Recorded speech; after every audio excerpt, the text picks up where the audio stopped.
Welcome to Electrified. It's your host, Dylan Loomis. Quick shout out to my newest patron, William K. Thank you for choosing to support the channel. Jim Farley and Ford have announced eligible Mach-E and F-150 Lightning owners in the US or Canada can reserve a complimentary adapter for their Ford to access the supercharger network. This more than doubles the fast chargers available to Ford customers, and paired with plug-in charge, no other apps are needed to start a charge. He said, "I've tested it myself and it works great. I would also like to thank Elon and the Tesla team for their close collaboration and leadership." Rohan Patel said, "Our hardware and software pace of innovation provides a competitive advantage. See the #1 vehicle in Europe and China, markets with better charging competition. We hate walled gardens and moats, whether in business or policy. They're unsustainable and disincentivize competition and innovation." If you own a Ford EV, you do have to go and reserve your adapter. They're not just going to send them to you automatically. Ford customers will get these adapters for free until July 1st this year. After that, they'll cost $230. Ford customers are getting access to 15,000 Tesla superchargers in the US and Canada. That's not all of them. Of course, they won't have access to any V2.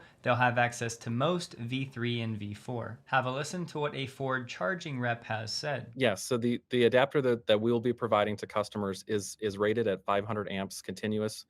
So our vehicles will be able to achieve their full DC fast charging speed on version 3 superchargers with our adapter. And the adapter is Tesla made or Ford made? It is designed and engineered by Tesla. Okay. And so is it up to 1,000 volt capable? I know none of the Ford vehicles today are that high, but is it 1,000 volt, 500 amp? Is that the rating? That is the rating on the adapter we'll be providing. Once that update's received, it is that easy. So all you'll need to do is you'll rock up to a supercharger, you'll park, you'll grab the NACS cable, connect it to your adapter, connect it straight to the vehicle, and we'll handle the rest from there with the BlueVolt Charge Network and Plug and Charge. We're providing tips and tricks at that Ford.com/fast charging adapter hub to give them suggestions. In almost all instances, it's going to be possible for the Ford EV to park in the parking spot to the right of the supercharger they intend to use. This adapter for Ford is designed and engineered by Tesla. I would love to see the details of this contract. Then we have The Verge reporting that the adapter, which is also manufactured by Tesla, so designed, engineered, and made by Tesla. Tesla Charging on X has confirmed over the past 6 months, Tesla technicians have visited all 20,000 plus V3 stalls, doing a fairly complex retrofit, adding a new communications board to support NACS, CCS communication, and more accurate metering. Shout out to the unsung heroes of this story. Tesla has a new website up, charging for all 27,000 plus stalls for Teslas, 15,000 plus for NACS, and 500 plus stalls for other EVs. This portion for NACS would refer to the Ford deal, and then this portion for other EVs would be the Magic Docks with the CCS adapter. Fun fact, Tesla said approximately they're installing 1 new stall every hour. We're stuck in this adapter season right now, but Tesla said soon all new EVs will come with NACS charge ports built in and adapters will no longer be needed. Ford is the first non-Tesla company to be supported, then coming spring 2024, Rivian, GM, Volvo, and Polestar. And Tesla confirmed the membership option will be a thing in North America as well. Remember that promo shooting Tesla was doing? Well, here's one of the results. Tesla's Find Us supercharger map has been updated. You can filter out everything except superchargers open to NACS to see how many superchargers are currently available to Ford members. Those Magic Dock locations definitely growing, but not a ton of coverage. To show you for comparison, these are all of the sites currently open to Ford. Then if you add on all of the superchargers, you can see there's still a decent amount that Ford does not have access to, mostly version 2 and some version 3. There's really no way around it. It's going to be a somewhat uncomfortable transition as we're in this adapter phase, but also as we mostly have V3s with shorter cables, so we'll see how these Ford customers decide and learn how to park. The easiest way to do this, tell your friends, all Ford customers, fill in from the right, looking at the supercharger stalls, take access to this one, and then fill in from there. The time has come to figure out how congestion is going to go. I still think Tesla is not opening up its busiest V3 sites. Try to put yourself in Ford owners' shoes. This is huge news for them. Many of them will have a lot to learn about this process, so if you're out and about, try to be as helpful as you can. It's a pretty simple equation. More public charging means more EV sales, means more individuals, coworkers, friends, family talking about their EV ownership, and thus more friends, family, coworkers of that person considering buying an EV. It won't be a ton of money at first, but Tesla will be making some incremental profits with non-Tesla owners using the supercharger network that'll help roll out more superchargers faster. We also have to keep in mind that cumulatively, Ford has only sold barely over 100,000 Mach-E's and under 60,000 F-150 Lightnings. If you're a fan of electric vehicles in general, this is a pretty big day, especially when you think that just 12 years ago, Tesla started this supercharger project. Now it has most of the EV industry on its back in North America. Esther also shared some pictures from a V4 site in Germany. There are some signs from Tesla explaining the type of charging, the cost, and the speed. That's the first time I've ever seen this implementation and looks pretty slick. This is probably nothing, and no, not the sarcastic probably nothing, but the kilowatts showed a picture of a Quicksilver Model Y in Fremont's outbound logistics lot. I'll be that guy. Do not get your hopes up. We're all familiar with Tesla's recent Pi debacle, but what I thought was interesting, there were 25 different sources picking up on this story, 9 of which leaned left politically and only 4 of which leaned right. The ability to do all of this is thanks to today's sponsor, Ground News, one that many of you guys have really been enjoying. As I scroll down, I can see every article about this topic and I can compare headlines. Beside every headline, there's a tag showing me the political bias, the reliability, and the ownership of each source. I can see these headlines on the left where they say Elon promises to make things good, whereas one on the right has Tesla slammed for disregarding the livelihoods of small business owners. You know how if you were to form your opinion about Tesla and Elon from the legacy media alone, you would probably not be a fan of either. So what if that bias is being fed to you on topics that you may not follow as closely? That right there is part of why I linked up with Ground News, the sponsor of this episode. We all know this is going to be critical during an election year, so if you hear somebody mention the poll that 1/3 of adults think Biden's election was illegitimate, you can use Ground News to actually find the facts of that poll, like who conducted it and how many people were surveyed. Having context like who actually owns the sources reporting on each story is a great way to actually bridge the gap with the other side,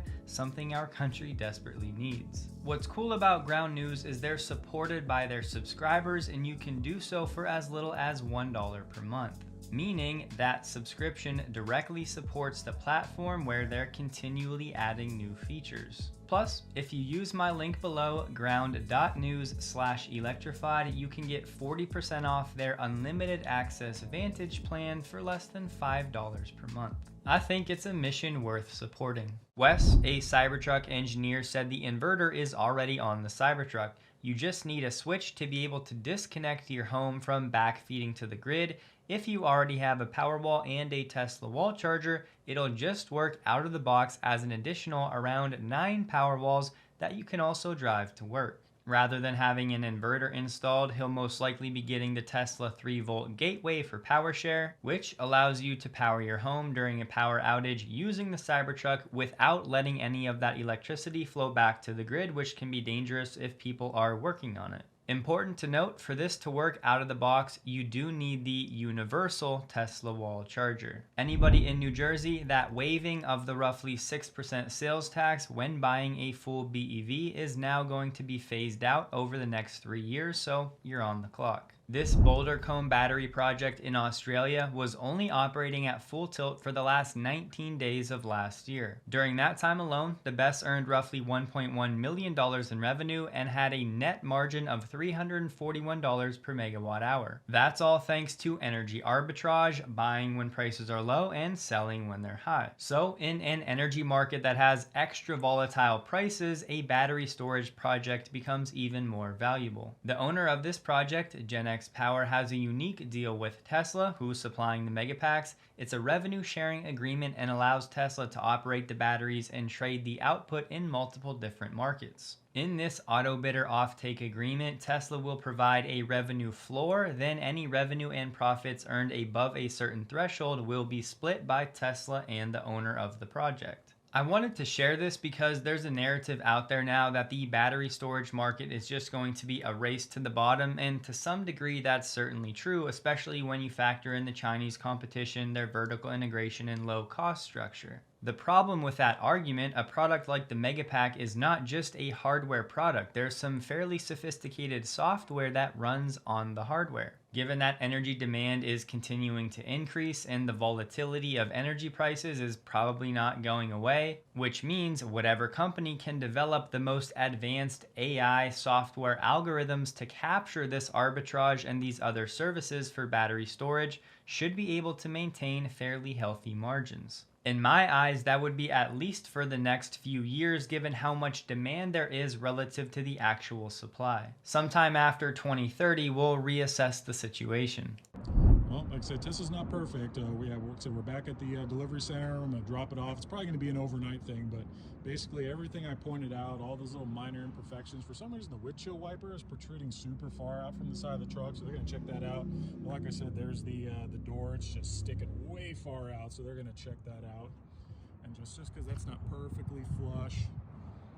And then coming to the front, like I said, there's these rubber seals here are kind of poking out, so they're going to check on that too. And like I said, the hood's not exactly 100% flush with the side of the truck. Like I said, just minor things. Of course, you know, for a truck that costs this much, I was hoping for a better than that too. That's super brutal. But yeah, they're going to check all this out. Still loving the truck though. A good reminder for all of us to stay grounded when it comes to the Cybertruck, and there's a reason that personally I will not be an early adopter of any Tesla variant. I would prefer to let them work through all of these production challenges. But the world needs people who will be early adopters, so salute. It's somewhat comical to see people making a big deal out of this, something Elon said years ago and something the Tesla community has now been parroting for years. But now, after a Lathrop factory tour, analysts at RBC believe Tesla's Megapack business could be worth substantially more than its standalone car business. Their groundbreaking math said the battery storage market could yield $600 billion in annual industry revenue, so a 15% market share for Tesla would mean $90 billion in Tesla-specific BESS revenue.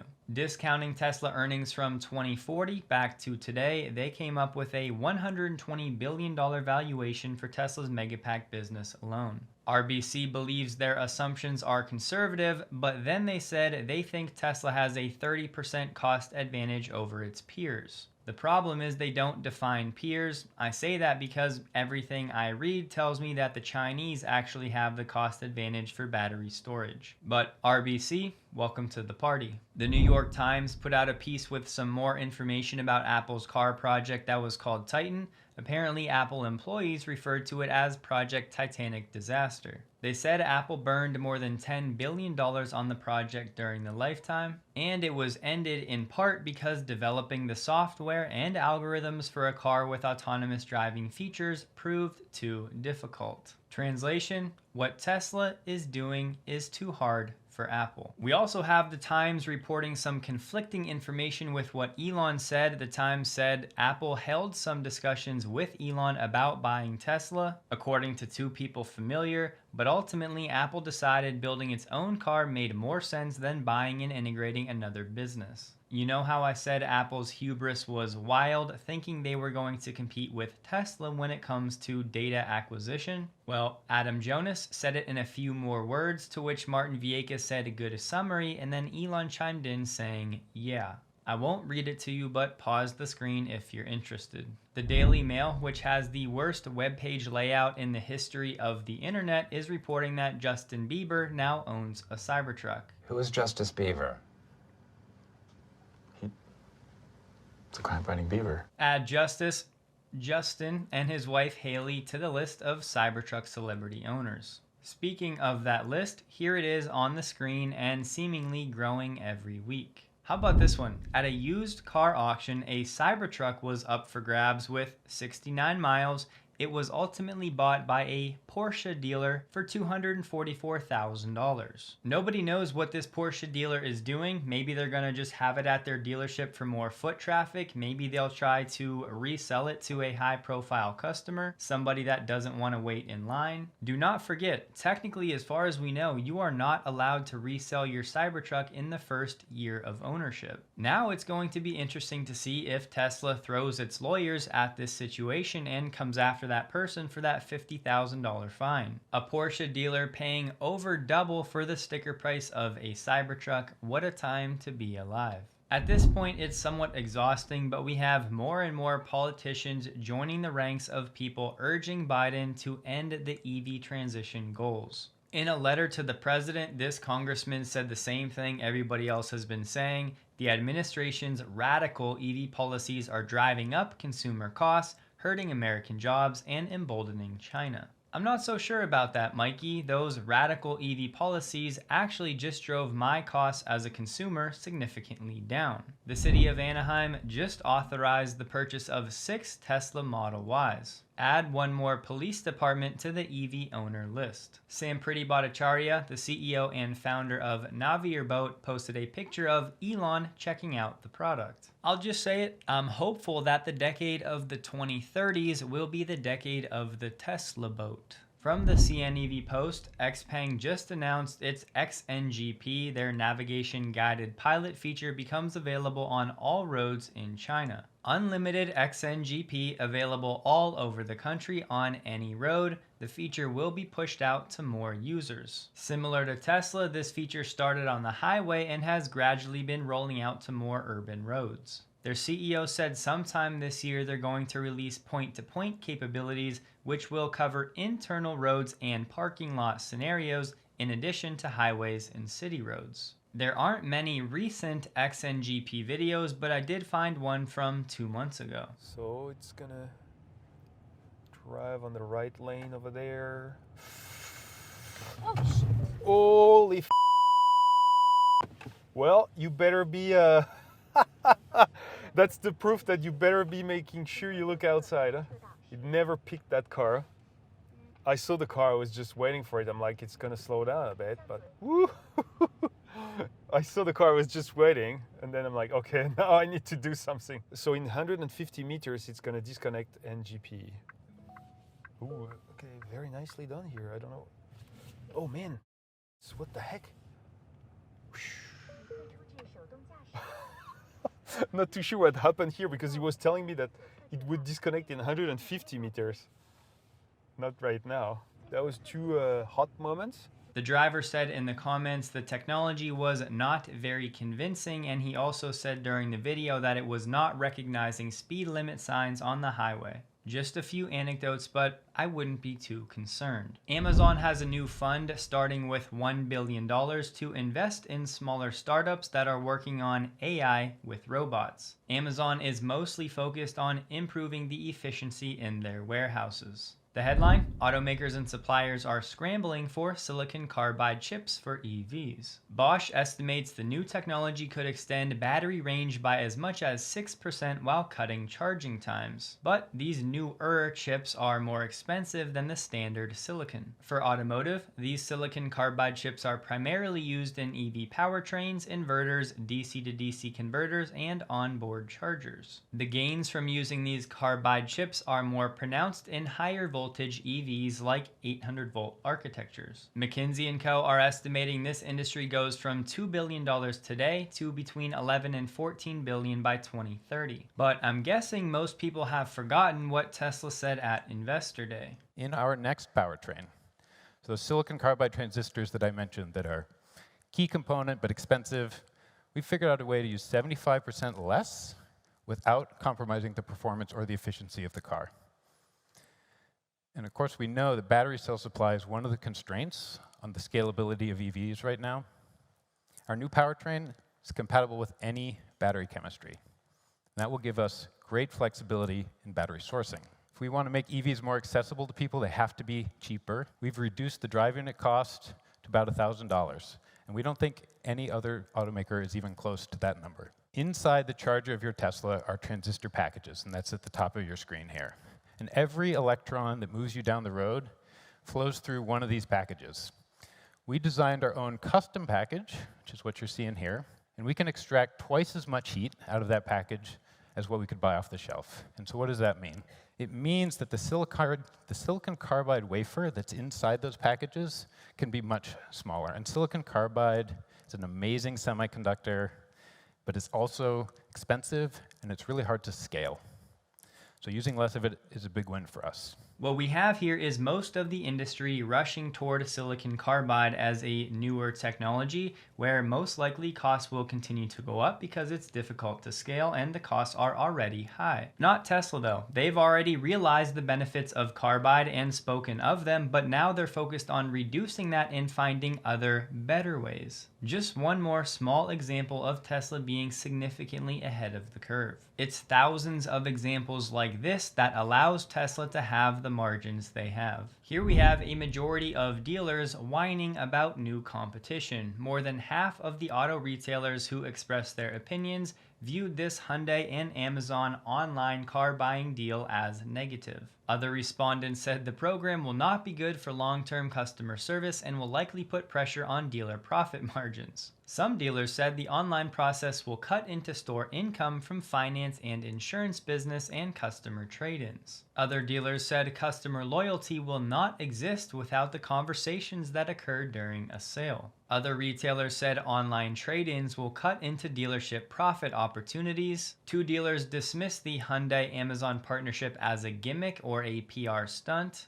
Another one said it's going to fail, and one dealer wondered whether the automaker-retailer partnership violates antitrust or monopoly laws. That is incredibly ironic, given that it's actually the dealers who are the ones focused on trying to keep their monopoly. Hyundai has assured its 841 US dealers they would remain involved in this process, and Hyundai and Amazon did make their first sale, a Hyundai Santa Fe. The Biden administration said today it'll investigate the national security risks posed by connected vehicles using technology from China and other foreign adversaries. Our economic advisor said many of these vehicles can be enabled and disabled remotely. Connected vehicles that have tech sourced from China could be exploited in ways that threaten US national security. This is really the beginning of an inquiry, and we're collecting information. We are in no way committed to a ban on the import of Chinese EVs. That really remains to be seen. Rivian just said its customers will have access to supercharger sites in North America beginning in March. Same number, 15,000 as Ford. Tesla stock closed the day at $201.88, down 0.08%, while the Nasdaq was up